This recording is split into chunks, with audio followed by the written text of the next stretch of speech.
Bible உண்மை இல்லையா, பைபிளுடைய மெய்த்தன்மையை இந்த நாளையும் உங்களுக்கு ஒரு சில விஷயங்களை நான் சொல்லுகிறேன். நம்ம ஒரு பெரிய ஒரு அப்டேட்டுக்கு நாம் வந்துட்டுருக்கிறோம். இந்த புதிய ஏற்பாடு நிறைவு பகுதியினுடைய அப்டேட்டுக்கு ஆல்மோஸ்ட் நாம் வந்துக்கிட்டே இருக்கிறோம். அதாவது இந்த 2023 அக்டோபர் 7ஆம் தேதியிலிருந்து ஜெருசலேமை எல்லாரும் பார்க்குறாங்க. நல்லா புரிஞ்சுக்கிடுங்க. ஆண்டவர் எருசலேமை இப்போ என்ன பண்ணியிருக்கார் தெரியுமா? உயர்த்தி வச்சுக்கிறார். உலக பார்வையில் ஜெருசலேம் இப்பொழுது நின்று கொண்டிருக்கிறது. சரி, உலகத்தில் வேறு ஏதாவது ஒரு நகரம் இந்த மாதிரி நிற்குதா? யோசிங்க. உலகத்தில் வேறு ஏதாவது ஒரு நகரம் இப்போ ஜெருசலேம் நிற்கிற மாதிரி நின்றுக்கிட்டு இருக்கா? நம்ம இந்தியாவில் கூட எவ்வளோ பெரிய பட்டணங்கள் எல்லாம் இருக்குது. பாம்பே ஒரு பெரிய பட்டணம், சென்னை ஒரு பெரிய பட்டணம். ஏதாவது நிற்கிறதா? ஏதாவது உலகத்தின் பார்வையில் நின்று கொண்டிருக்கிறதா? யோசிங்க. ஸோ கர்த்தர் எருசலேமை இப்பொழுது என்ன செய்தார்? எருசலேமையும் யூதர்களையும் உலகத்தின் பார்வைக்குள்ளாடி ஃபஸ்ட்டாக. இப்போ எருசலேமை எல்லோரும் பார்க்குறாங்க. அங்கே என்ன நடக்குது, என்ன பேசுகிறாங்க, என்ன நடக்குது? இது அவங்க ஆரம்பித்து வச்சாங்க. யார் ஆரம்பித்து வச்சா? இன்றைக்கி உள்ள செய்தியும் அப்படி தான் இருக்கும். அதுவும் பைபிளில் ஒரு 3 ராஜாக்களை கொடுத்த பகுதி தான். எருசலேமை இன்றைக்கு எல்லாம் பார்க்குறாரு. வெட்ட வெளிச்சமாக கர்த்தர் வச்சுக்கிறாரு. ஆனால் கிறிஸ்தவங்க தான் அதை யோசிக்கிறது இல்லை. ஏன்டா எருசலேமை இன்றைக்கி எல்லோரும் பார்க்குறாங்க. எருசலேமை பற்றி விவரம் தெரியாதவர்கள் அரசியல் ரீதியில் அதை பற்றி பேசுகிறார்கள். தெரியுமா? எவ்வளோ பேர் பேசுகிறாங்க தெரியுமா? பெஞ்சமின் நெத்தன்யாவை பற்றி எவ்வளோ பேர் பேசுகிறாங்க. யூதர்களுடைய தேவாலயத்தை பற்றி எவ்வளோ பேர் பேசுகிறாங்க. யூதர்கள் செய்ய இருக்கின்ற அந்த சிவப்பு கிடாரி விஷயங்களை பற்றி எவ்வளோ பேர் பேசுகிறாங்க தெரியுமா? ஜெருசலேம் இன்றைக்கு உலக அரசியலில் உயர்ந்து நிற்கிறது. இப்போ எருசலேமின் பார்வை, பெஞ்சமின் நெத்தன்யாவுடைய பார்வை அல்லது யூதருடைய பார்வை இந்த பக்கம் திரும்பி இருக்குது. அங்கே ஹவுதி மேலே திரும்பி இருக்குது. ஹமாஸ் அதை ஆரம்பித்து வைத்தார்கள். அதுக்கப்புறம் ஹிஸ்புல்லா மேலே திரும்பிச்சது. இப்போ ஹவுதி மேலே திரும்பி இருக்குது. ஹவுதீஸ்கள் என்ன செய்திருக்கிறார்கள்? வந்திருக்கிறார்கள். ஹவுதீஸ்கள் இஸ்ரவேலர்களை எதிர்க்கிறார்கள். ஆகையினால இஸ்ரவேலை என்ன செய்கிறது? இஸ்ரவேல் ஹவுதீஸை இப்போ என்ன செய்கிறது? திரும்ப தாக்குகிறது. பாருங்கள், யுத்தங்கள் முடியவில்லை சொல்லலாம்.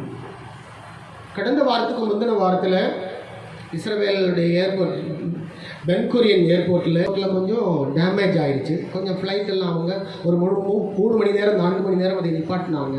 பெரிய ஒரு பதட்டமாக இருந்தது.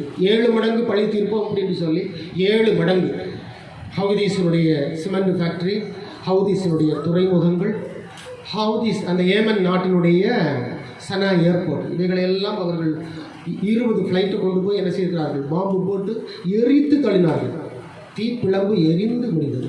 இதுக்கப்புறம் மறுபடியும் இந்த வாரம் நீங்கள் பார்க்கும்போது இந்த வாரம் அவங்க சும்மா இருந்தாலும் நாங்கள் விட மாட்டோம். எங்கள் ஹிஸ்புல்லா ஹமாஸ் சகோதரர்களுக்காக நாங்கள் கண்டிப்பாக உங்களை என்ன பண்ணுவோம்?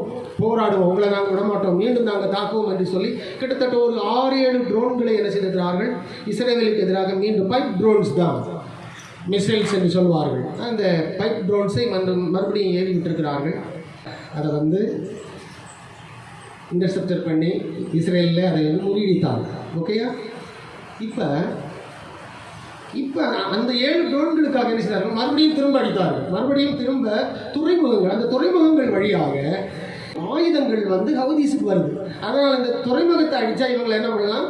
நிப்பாட்டலாம் அப்படின்னு சொல்லி. ஆனால் ஜனங்களெல்லாம் கொள்ளலை. பாருங்கள், அவங்களுக்கு அவ்வளோ அவங்க பார்த்து அந்த ஆயுதங்கள்லாம் எந்த வழி வருது அப்படின்னு சொல்லி பார்த்து இன்னும் 1-2 துறைமுகங்கள் அங்கே இருக்கிறது. ஏமனுடைய துறைமுகங்களை நேற்று முந்தா நாளெல்லாம் என்ன செய்தார்கள்? அதை அடித்து நொறுக்கினார்கள். துறைமுகங்கள் பற்றி எரியுது. இப்போ அந்த துறைமுகங்கள் எல்லாம் அவங்க ரெடி பண்ணணும்னா கண்டிப்பாக இப்போ அவங்களுக்கு மறுபடியும் என்ன செய்யணும் தெரியுமா?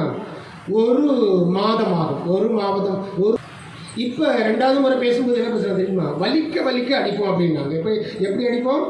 வலிக்க அடிப்போம். தொடர்ந்து ஹவுதீஸ்கள் நீங்கள் எங்களை தாக்குனீங்கன்னா எங்களையும் எங்கள் நாட்டு மக்களையும் நாங்கள் பாதுகாப்பதற்காக உங்களை நாங்கள் என்ன பண்ணுவோம்? வலிக்க அடிப்போம். ஸோ முதல்ல சொன்னதையும் பிரகாரம் 7 மடங்கு திரும்பி தருவோம் அப்படின்னு சொல்லி சொன்னதையும் அவர்கள் என்ன செய்தார்கள்? நிறைவேற்றினார்கள். வலிக்க அடிப்போம் என்று சொல்லுறதையும் என்ன செய்கிறார்கள்? நிறைவேற்றிக் கொண்டிருக்கிறார்கள். ஆகையினால இஸ்ரவேலை குறித்து பைபிள் என்ன சொல்லுறதுன்னு சொன்னால், விறகு அடுப்புகளுக்குள்ளே பற்றி எரிகிற நெருப்புகளைப் போல அவர்கள் இருப்பார்கள். சுற்றிலும் வடக்கிலும் தெற்கிலும் மேற்கிலும் கிழக்கிலும் பாய்ந்து அவர்களுடைய சத்துருக்களை அவர்கள் பட்சிப்பார்கள் என்கிற அந்த சகரியா 12ஆம் அதிகாரத்திலே காண்கின்ற, சகரியா 12:6 காண்கின்ற அந்த தீர்க்க தரிசனம் கரெக்டாக மெய்யாயிட்டு இருக்கு. ஸோ இஸ்ரேல் இனிமே என்ன உலக பார்வையில் அது இருந்துக்கிட்டே இருக்கும். கிறிஸ்துவனுடைய 2ஆம் வருகை வரையிலும் இஸ்ரேல் இனிமேல் என்ன செய்யும்? உலக பார்வையில் அது உயர்ந்து நிற்கும். இஸ்ரேல் அல்லது ஜெருசலேம் உலக பார்வையில் உயர்ந்து கொண்டே இருக்கும். அதை குறித்து எல்லாரும் பேசுவார்கள். கடைசியில் ஆன்டி கிறிஸ்ட் அங்கே வருவான். அவனுக்கு பின்னாடி இயேசு கிறிஸ்துவன் வருவார். காலங்கள் நெருங்கிக் கொண்டிருக்கிறது. கர்த்தரின் கால பரிணாமம், கர்த்தருடைய கால கணக்குகள் இவைகளெல்லாம் நிறைவேறி வருகிறது என்பதை கண்டிப்பாக நம்ம புரிந்து கொண்டு இந்த வகையில் நம்ம வாழ்வோம். God bless you.